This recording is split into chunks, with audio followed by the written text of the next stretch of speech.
Blood donors Kerala സ്ഥാപകനും മുൻ സംസ്ഥാന പ്രസിഡന്റുമായിരുന്ന വിനോദ് ഭാസ്കറിന്റെ 1ാം ചരമവാർഷികത്തോടനുബന്ധിച്ച് ചങ്ങരംകുളത്ത് സന്നദ്ധ രക്തദാന ക്യാമ്പ് സംഘടിപ്പിച്ചു.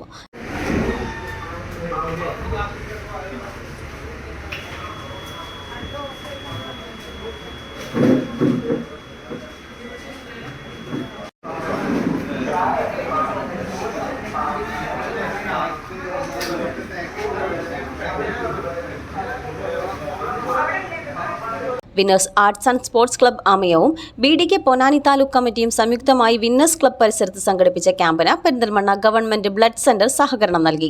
ജൂലൈ 14 നടന്ന ക്യാമ്പിൽ 70 പേർ പങ്കെടുത്തു.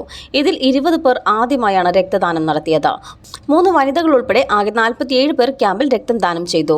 കഴിഞ്ഞ വർഷം ജൂലൈ 14 അന്തരിച്ച വിനോദ് ഭാസ്കറിന്റെ സ്മരണാർത്ഥം സംസ്ഥാനത്ത് വ്യാപകമായി BDK പ്രവർത്തകർ സംഘടിപ്പിക്കുന്ന രക്തദാന ക്യാമ്പുകളുടെ ഭാഗമായാണ് മലപ്പുറം ജില്ലാ കമ്മിറ്റിയുടെ നേതൃത്വത്തിൽ ചങ്ങരംകുളത്ത് ക്യാമ്പ് സംഘടിപ്പിച്ചത്.